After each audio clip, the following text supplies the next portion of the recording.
ماجرا یہ ہے کہ حضرت بکر بن عبداللہ فرماتے ہیں کہ پچھلی قوموں میں ایک بہت سرکش غیر مسلم اور ظالم بادشاہ تھا.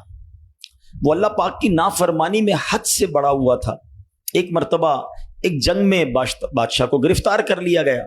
اب اتنا ظالم تھا کہ جنہوں نے گرفتار کیا تھا انہوں نے کہا اب اس ظالم بادشاہ کو تو تڑپا کے مارنا ہے.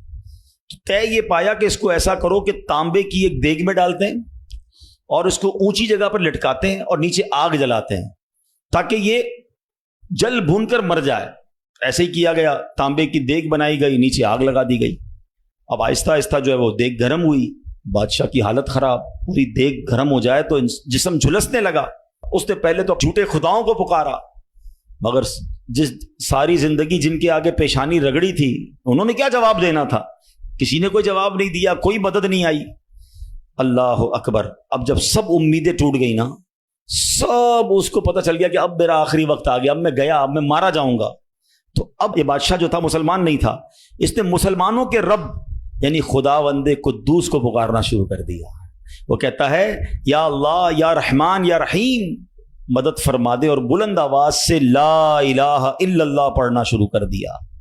اب بادشاہ نے اس مشکل گھڑی میں اللہ سے توبہ بھی کی کہ اللہ مجھے معاف کر دے اور بس مجھے بچا لے, اب میں تیری عبادت کروں گا, اب تک جو کیا مجھے معاف کر دے. بلند آواز سے لا الہ الا اللہ. اس دیگ میں بیٹھا ہوا ہے, نیچے آگ لگی ہوئی ہے. دیکھو کریم نے اس کی پکار کیسے سنی کہ بارش برسنا شروع ہو گئی. جیسے بارش برسی تو وہ آگ بجھ گئی, تو وہ گرمی تو آلموسٹ ختم ہو گئی. لیکن پھر اتنی تیز ہوا چلی کہ وہ دیگ رسیاں توڑا کر دیگ ہی اڑنے لگی. اچھا وہ بادشاہ لا الہ الا اللہ لا الہ الا اللہ کی آوازیں بلند کر رہا ہے اور دیگ اڑ رہی ہے. اب دیگ اڑتے اڑتے اڑتے غیر مسلم قوم کا جو قبیلہ تھا وہاں جا کے گر گئی. اب جب وہاں گئی تو لوگ حیران کہ یہ کیسی دیگ ہے جو اڑتے ہوئے آ رہی ہے, اور اس میں ایک بندہ بیٹھا ہوا ہے وہ لا الہ الا اللہ لا الہ الا اللہ پڑھ رہا ہے.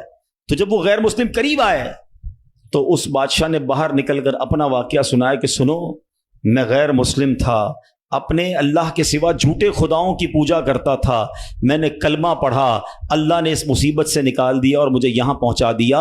پورا گاؤں کلمہ پڑھ کر مسلمان ہو گیا. اللہ کی جو نا قدرت کے نظارے ہیں. اللہ ایسے نکالتا ہے بندے کو کہ سمجھ بھی نہیں آتی.